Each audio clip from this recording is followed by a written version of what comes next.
मैं thank you कहना चाहती हूँ परमार्थ आश्रम का।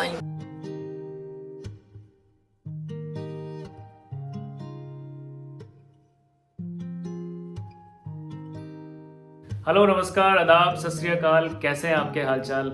मैं बिल्कुल ठीक हूँ। आई होप आप भी स्वस्थ और मस्त होंगे। So welcome back to my channel. और अगर आप इस चैनल में नए हैं, मेरा नाम है रौनक और आपका स्वागत करता हूँ मेरे इस प्यारे शहर ऋषिकेश उत्तराखंड से। आई होप आपको लास्ट वीडियो काफ़ी पसंद आया होगा और अगर आपने अभी तक वो वीडियो नहीं देखी है तो डिस्क्रिप्शन बॉक्स में आपको मैंने लिंक शेयर किया है, आप उसको जाके देख सकते हैं। तो इस वीडियो में आज आपको मैं एक ऋषिकेश की आइकॉनिक जगह ले जाने जा रहा हूँ जिसका नाम है परमार्थ निकेतन। आपने कई बार परमार्थ निकेतन का नाम सुना भी होगा। यहाँ बड़े बड़े सेलिब्रिटीज़ गंगा आरती को अटेंड करने आते हैं और इस वीडियो में आपको मैं बताऊंगा कि परमार्थ निकेतन कहाँ है, कैसा दिखता है अंदर से, और सबसे अच्छी बात यहाँ पे आपके लिए रूम्स भी अवेलेबल रहते हैं। सो कभी भी आप ऋषिकेश आने का प्लान कर रहे हैं, आपका बजट लो बजट है, तो आप यहाँ पे काफ़ी चीप रेट्स पे रूम आपको प्रोवाइड किए जाते हैं जो कि काफ़ी नीट एंड क्लीन रहते हैं। सो इस वीडियो को पूरा देखिएगा, आपको प्रॉपर इसमें डिटेलिंग में जानकारी मिलेगी। दोस्तों, अभी मैं पहुँच चुका हूँ राम झूला जो कि गंगा नदी के ऊपर बना हुआ एक पुल है। जैसे कि हम परमार्थ निकेतन जाना चाह रहे हैं तो परमार्थ निकेतन जाने के लिए हमें ये राम झूला ब्रिज को क्रॉस करना होता है।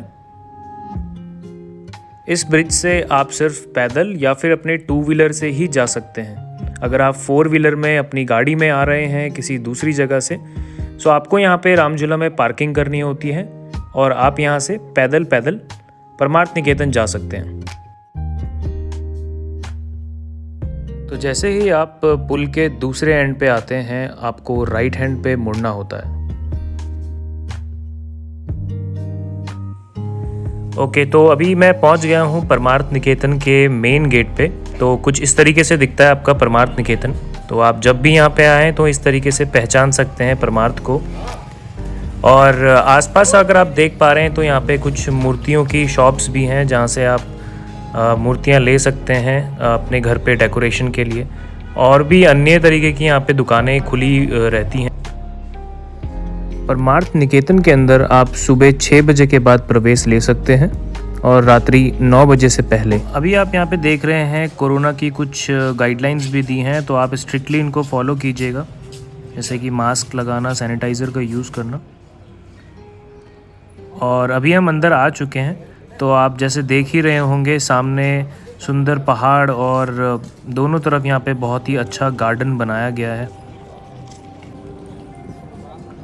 तो जैसे ही हम अंदर बढ़ते हैं तो यहाँ पे छोटे छोटे कुछ द्वार बने हुए हैं और इन द्वार के दोनों ही तरफ कॉरिडोर्स हैं जो कि यहाँ पे रूम्स जो अवेलेबल रहते हैं उनका रास्ता रहता है। सो अब जैसे आप ये देख पा रहे हैं लेफ़्ट साइड में ये अलकनंदा ब्लॉक है यहाँ पे, जिसका मतलब है ये ब्लॉक में कुछ रूम्स रहते हैं जो आप लोगों के लिए अवेलेबल रहेंगे। और जैसे ही आप आगे बढ़ते हैं यहाँ पे तो सामने ही आप जैसे देख पा रहे होंगे एक शिवजी भगवान की काफ़ी सुंदर एक मूर्ति यहाँ पे बनी हुई है। तो आप एक बार इसको देखिए।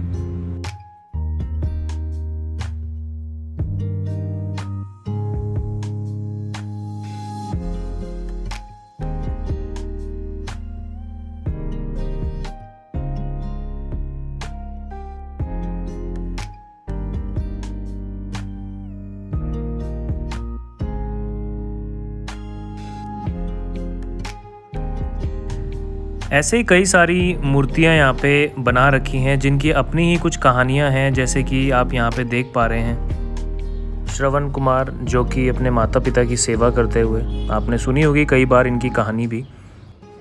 तो जैसे ही आप थोड़ा और आगे बढ़ते हैं तो आप देखते हैं राइट हैंड पे आपका रिसेप्शन जो कि कार्यालय है। सो कार्यालय में जैसे आप अंदर जाएंगे तो यहाँ पे आप अपनी बुकिंग के बारे में जान सकते हैं।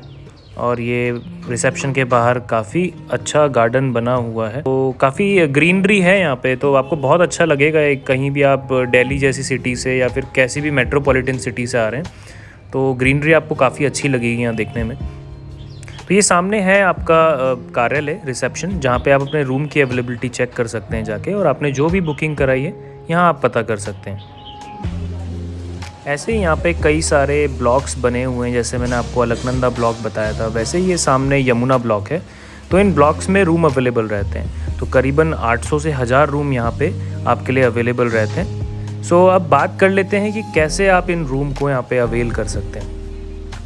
तो आप यहाँ पे रूम 2 तरीके से बुक कर सकते हैं। आप ऑनलाइन भी बुकिंग कर सकते हैं और ऑफलाइन भी।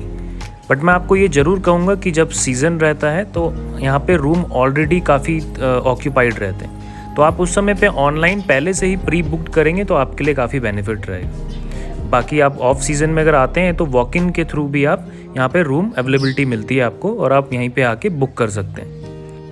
रूम्स की भी डिफरेंट कैटेगरी यहाँ पे अवेलेबल रहती है।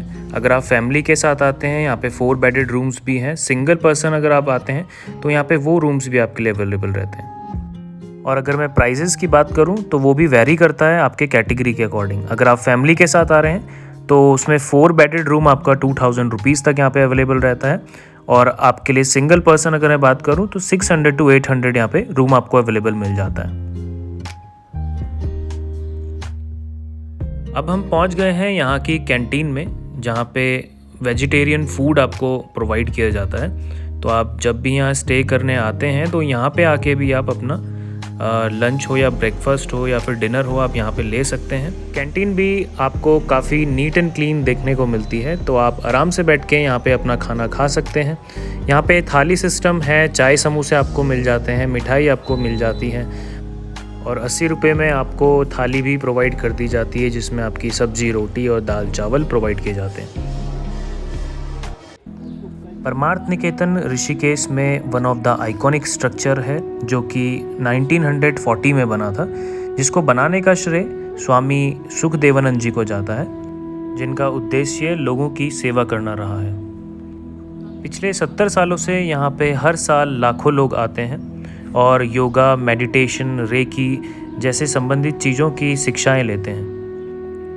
यहाँ पे गरीब और अनाथ बच्चों को भी विद्या दी जाती है। संस्कृत विद्या के साथ साथ यहाँ पे मैथ्स जैसे सब्जेक्ट्स भी बच्चों को पढ़ाए जाते हैं। यहाँ पे सिर्फ भारत के लोग ही नहीं बल्कि बाहर विदेशों से भी काफ़ी लोग योगा और मेडिटेशन जैसी साधना सीखने आते हैं। अभी के समय स्वामी चिदानंद सरस्वती जी यहाँ के प्रेसिडेंट हैं, जिनकी देखरेख में आपको ये सारी सुविधाएं उपलब्ध की जाती हैं। यहाँ पे आपको कई सारे मंदिर देखने को मिलेंगे। उन्हीं में से एक गणेश जी का मंदिर है, जिसके दर्शन आप कर सकते हैं। परमार्थ निकेतन के मेन गेट के सामने ही आपको एक शिव जी की काफ़ी बड़ी मूर्ति देखने को मिलती है, जहाँ पे डेली शाम के वक्त गंगा आरती होती है, जिसको देखने के लिए लोग काफ़ी दूर दूर से आते हैं। तो काफ़ी प्रसिद्ध है ये गंगा आरती।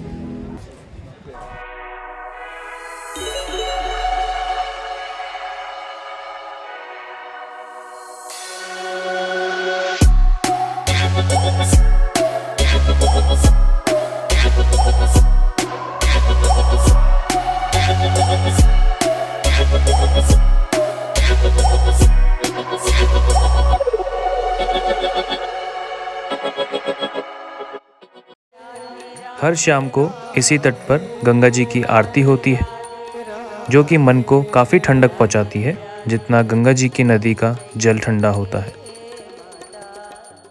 आज जो गंगा आरती के वक्त मुझे जो फीलिंग हुई, आई जस्ट फेल्ट मैं बहुत ब्लेस्ड हूँ। और मैं थैंक यू कहना चाहती हूँ परमार्थ आश्रम का, यहाँ पे पूज्य स्वामी जी का, साध्वी जी का, और यहाँ के सारे लोग जिन्होंने मुझे इतना कंफर्टेबल महसूस कराया। लोग स्विट्ज़रलैंड जाते हैं और ये स्पिरिचुअल लैंड है, तो मुझे बहुत खुशी हुई यहाँ पे आके। And you must value this place.